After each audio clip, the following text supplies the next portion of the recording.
Morning voice എന്ന പ്രതിദിന വചനധ്യാന പരമ്പരയിലേക്ക് ഏവർക്കും സ്വാഗതം.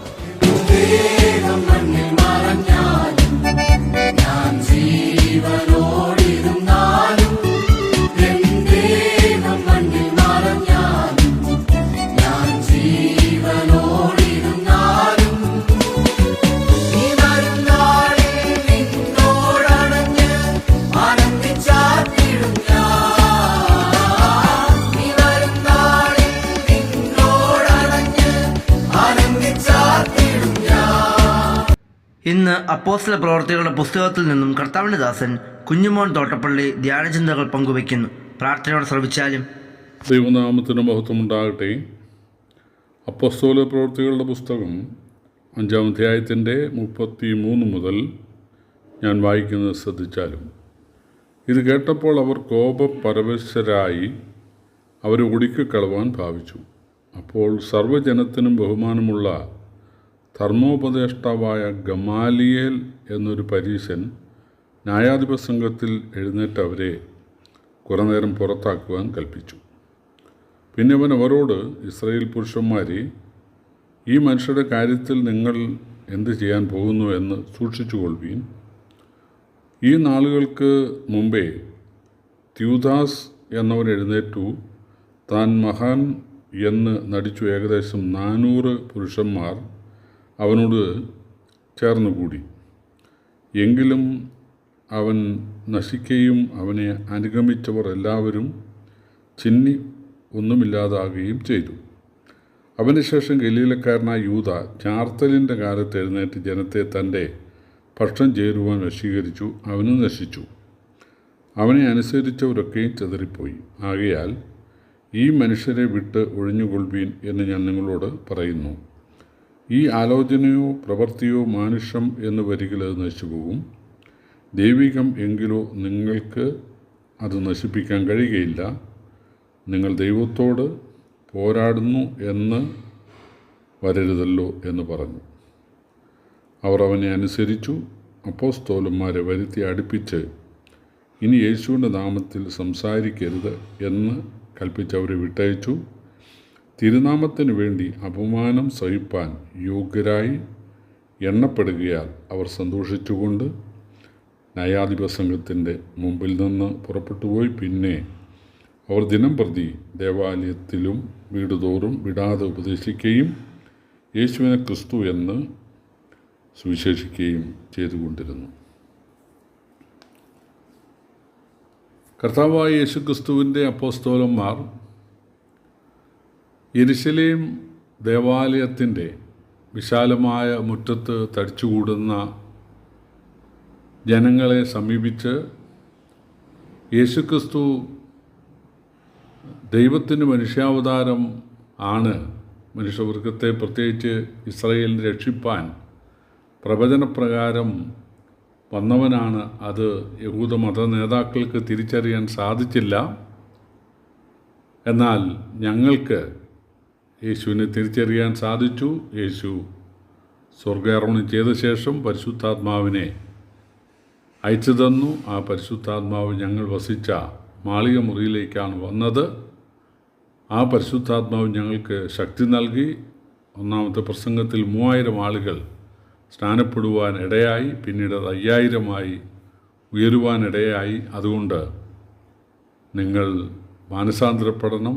ഈ വ്യർത്ഥമായ മതകർമ്മങ്ങൾ അത് നിങ്ങൾ ഉപേക്ഷിക്കണം എന്ന് പറയാൻ തയ്യാറായി. വളരെ ആളുകൾ അവരെ അനുഗമിക്കുവാൻ, അവരിൽ നിന്ന് വചനം കേൾക്കാൻ തയ്യാറായി. അതിൽ കോപം പൂണ്ട മതനേതാക്കൾ അവരെ പിടിച്ച് തടവിലാക്കി. പക്ഷേ ദൈവത്തിൻ്റെ ദൂതൻ അത്ഭുതകരമായിട്ട് അവരുടെ ബന്ധനം ഊരിക്കളഞ്ഞിട്ട് അവരെ പുറത്താക്കി. അവർ പോയി പിന്നെയും ദേവാലയമുറ്റത്ത് കണ്ടവരോടൊക്കെ സുവിശേഷം പറഞ്ഞുകൊണ്ടിരുന്നു. അപ്പോൾ ഇവരെ കൊന്നുകളയാം എന്ന് അവർ പ്ലാൻ ചെയ്തു. ഇത് മനസ്സിലാക്കിയ ഒരു വൃദ്ധനായ മനുഷ്യൻ, അദ്ദേഹത്തിൻ്റെ പേര് ഗമാലിയേൽ എന്നാണ്. നമുക്കറിയാം, ഗമാലിയേലിൻ്റെ പാദത്തെങ്കിൽ ഇരുന്നാണ് പൗലൂസ് ന്യായപ്രമാണം സൂക്ഷ്മമായി പഠിച്ചത്. അപ്പോൾ അദ്ദേഹം വളരെ മാന്യനായ ഒരു മനുഷ്യൻ ആയിരുന്നു. അദ്ദേഹം കൃത്യസമയത്ത് ഇടപെട്ടു. തക്ക സമയത്ത് പറയുന്ന വാക്ക് വെള്ളിത്താലത്തിൽ പൊന്നാരിങ്ങ പോലെയാണല്ലോ. അപ്പോൾ അദ്ദേഹം അതിനകത്ത് ഇടപെട്ടു. പ്രിയപ്പെട്ടവർ, ഭക്തി എന്ന് പറയുന്നത് നല്ലതിനെ സ്വാഗതം ചെയ്യുന്നത് മാത്രമല്ല, തീയതിനെ വെറുക്കുന്നത് കൂടെയാണ്. 45 സങ്കീർത്തനത്തിൽ നീ ദുഷ്ടതയെ ദൂഷിക്കുന്നത് കൊണ്ട് കൂട്ടുകാരിപരമായി ഞാൻ നിന്നെ ആനന്ദ തൈലം കൊണ്ട് അഭിഷേകം ചെയ്യുമെന്നൊരു വാക്യമുണ്ട്. ഇവിടെ ഈ ഗമാലിയേൽ എന്ന മനുഷ്യൻ തനിക്ക് അറിയാവുന്ന ന്യായപ്രമാണവും തനിക്കറിയാവുന്ന ചരിത്രവും ഇവിടെ യഹൂദ നേതാക്കളെ ഓർമ്മിപ്പിക്കുകയാണ്. അദ്ദേഹം 2 സംഭവങ്ങൾ പറയുന്നു. ത്യൂദാസ് എന്ന ഒരുവൻ എഴുന്നേറ്റ് താനാണ് മഹാൻ എന്ന് പറഞ്ഞ് ജനത്തെ തൻ്റെ പിന്നാലെ കൂട്ടാൻ ശ്രമിച്ചു. ഏതാണ്ട് 400 ആളുകൾ അവൻ്റെ പിന്നാലെ ചേർന്നെങ്കിലും ഏറെ അതിനായുസുണ്ടായില്ല. അവന് നശിച്ചു. അവൻ്റെ പിന്നാലെ പോയവർ ചെതറിപ്പോയി.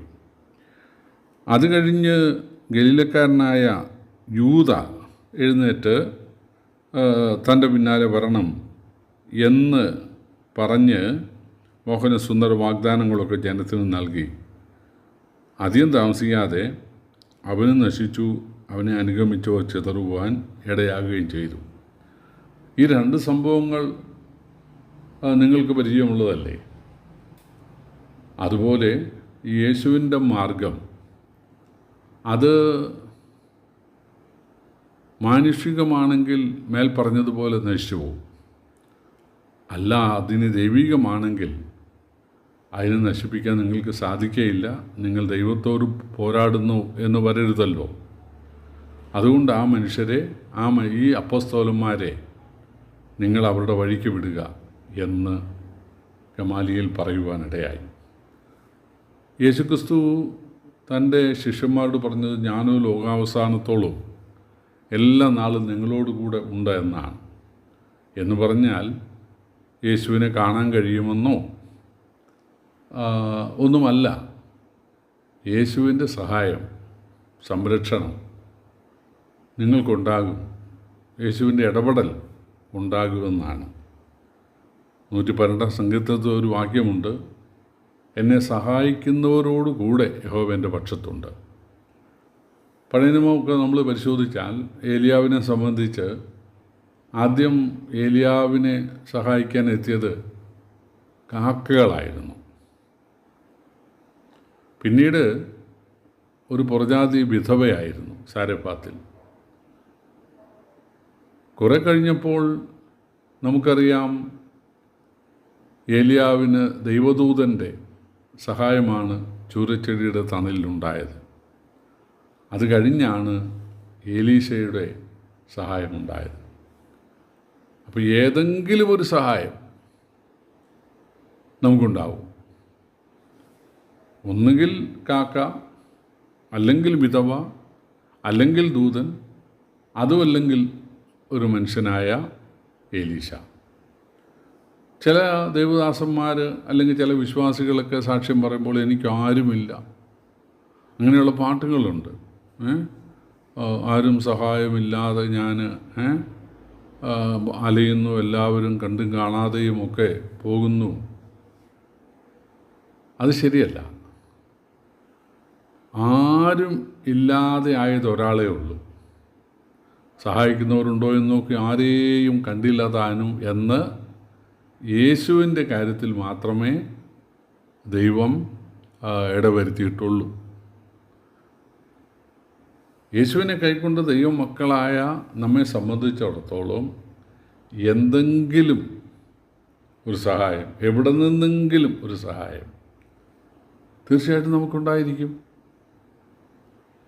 നമ്മളുടെ പ്രശ്നം എന്താണെന്ന് ചോദിച്ചാൽ എല്ലാവരും നമ്മളെ തുണയ്ക്കുന്നില്ലെന്നുള്ളതാണ്. അല്ലെങ്കിൽ മറ്റവന് കൂടുതൽ പേരുടെ സഹായമുണ്ട് എന്നുള്ളതാണ്. എൻ്റെ ചോദ്യം, ദൈവം നമ്മളെ മൈൻഡ് ചെയ്യാതിരിക്കുന്നുണ്ടോ? ദൈവം നമ്മുടെ കാര്യത്തിൽ ഇടപെടാതെ ഇരിക്കുന്നുണ്ടോ? ദൈവം നമ്മളെ മറന്നോ? ദൈവം നമ്മളെ അവഗണിച്ച് കളഞ്ഞിട്ടുണ്ടോ? അതില്ലല്ലോ. തീർച്ചയായിട്ടും കർത്താവിനെ രക്ഷകനായി സ്വീകരിച്ച സകല ആളുകളെയും അവരേത് കാട്ടിൽ, ഏത് മലയിൽ, ഏത് കുഗ്രാമത്തിൽ ജീവിക്കുന്നവരാണെങ്കിലും, തന്നെ സ്നേഹിക്കുന്നവരാണെങ്കിൽ, തൻ്റെ വചനം അനുസരിക്കുന്നവരാണെങ്കിൽ തീർച്ചയായിട്ടും ഏതെങ്കിലും സഹായം നമ്മുടെ കർത്താവ് കൊടുത്തയക്കും.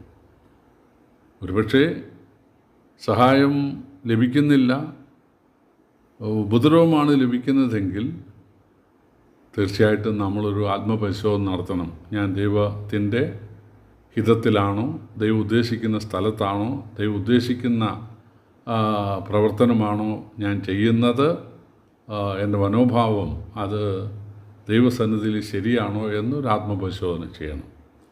നാം ദൈവഹിതപ്രകാരം ജീവിക്കുന്നെങ്കിൽ തീർച്ചയായിട്ടും നമ്മെ സഹായിക്കാൻ ദൈവം ആളെ ഏർപ്പെടുത്തും. യേശു സ്നാനശേഷം 40 ദിവസം മരുഭൂമിയിൽ വിശപ്പ് സഹിച്ചുകൊണ്ട് കഴിയുകയായിരുന്നു. പിശാച് വന്ന് കല്ലപ്പമാക്കാനൊക്കെ പറഞ്ഞെങ്കിലും യേശു വചനപ്രകാരം പിശാചിനെ ഓടിക്കുകയാണ് ഉണ്ടായത്. അപ്പോൾ നമ്മൾ വായിക്കുന്നത് ദൈവദൂതന്മാർ വന്ന് യേശുവിനെ ശുശ്രൂഷിച്ചു എന്നാണ്. തീർച്ചയായിട്ടും നമുക്ക് അത് മാതൃകയാണ്. നമ്മെ സഹായിക്കാൻ ആരെങ്കിലും ഉണ്ടാകും. ഇവിടെ ഈ അപ്പോസ്തലന്മാർക്ക് ഒരു പരിചയവുമില്ലാതിരുന്ന ഗമാലിയേൽ എന്ന പരീശനായ വൃദ്ധനായ ഭക്തനായ മനുഷ്യൻ അവർക്ക് വേണ്ടി വാദിക്കുകയാണ്. അതാണ് ഏത് കാലത്തും കർത്താവിനെ സ്നേഹിക്കുന്ന ക്രിസ്തു ശിഷ്യരുടെ അനുഭവം ഇതാണ്. എന്തെങ്കിലും ഉണ്ടാകും, ആരെങ്കിലും ഉണ്ടാകും, തീർച്ചയായിട്ടും കർത്താവ് കൽപ്പിക്കും. അതാണ് കാക്കയോട് കൽപ്പിച്ചവൻ, അതുപോലെ പാമ്പിനോട് കൽപ്പിച്ചവൻ, മത്സ്യത്തോട് കൽപ്പിച്ചവൻ, എലികളോട് ശമൂവേലിൻ്റെ കാലത്ത് കൽപ്പിച്ചവൻ തീർച്ചയായിട്ടും ആരോടെങ്കിലും എന്തിനോടെങ്കിലും കൽപ്പിക്കും. നമുക്ക് ആരുടെയെങ്കിലും എന്തെങ്കിലും ഒരു സഹായമില്ലാതെ വരികയില്ല.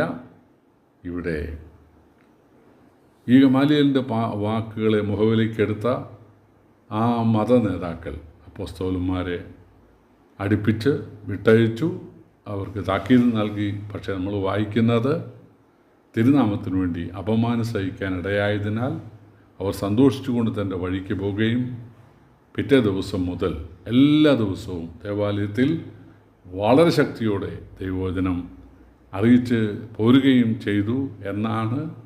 തീർച്ചയായിട്ടും അതിനൊക്കെ പ്രത്യക്ഷമായ ഫലം ഉണ്ടായതായിട്ടാണ് അടുത്ത അധ്യായങ്ങളിൽ നമുക്ക് കാണാൻ കഴിയുന്നത്.